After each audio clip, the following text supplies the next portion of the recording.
San Francisco is one of the fastest growing cities in the USA. Thanks to its location just north of Silicon Valley, business is booming, and the city is attracting some of the world's most successful technology companies. But traditionally, San Francisco has always felt more like a small city than a bustling metropolis.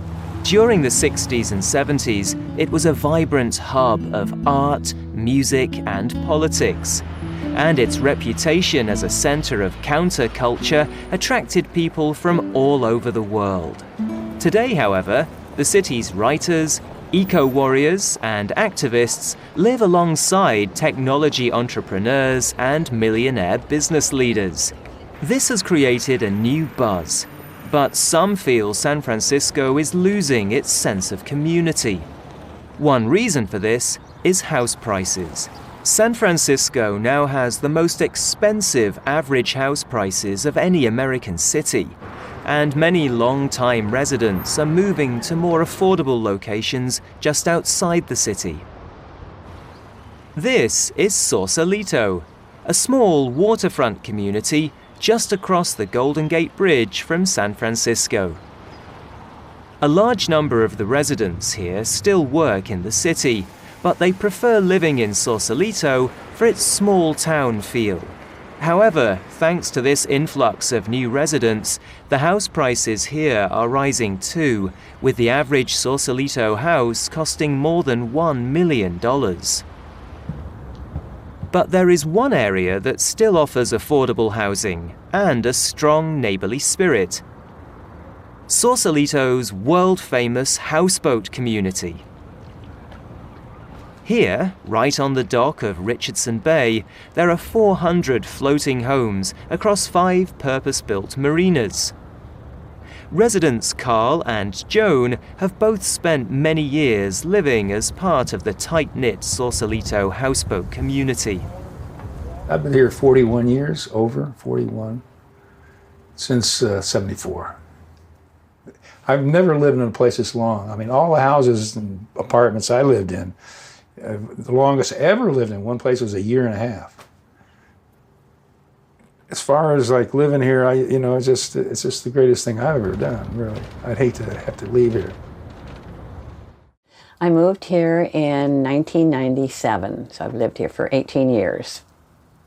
It's different, and I just love it. I love living here. I love the view. I like the people, and there's just a great sense of community here that I really enjoy.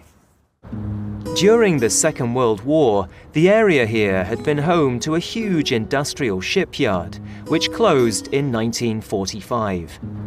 Immediately afterwards, a number of people moved here and converted the old boats into homes. Over the years, the community grew, and by the 60s and 70s, it had a reputation as a fun, exciting, and creative place to live. Today, the houseboats are connected to local amenities, and many residents claim they are as comfortable as any small house. Well, there's so many different types of houseboats. They all look pretty different, and some are extremely modern and really lovely. Some need a lot more work than others do, and then most of us are kind of sort of in between, where there's always something to do to make it better. The houseboat owners face many unique challenges, and maintenance is a constant battle against nature. In order to combat this, the residents here work together, sharing knowledge, tools, and labor to ensure everybody has a safe and secure home to live in.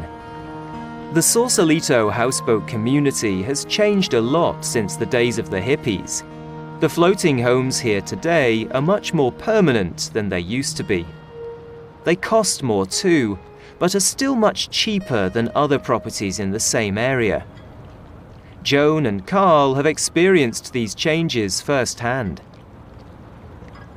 If there's any challenge, it might be that somebody up on the hill in Sausalito say, "Oh, you live in a houseboat? Oh, my dear, oh my, isn't that nice?" And that would be about it, A lot of people look down their noses at houseboats because they all originated back in the hippie days.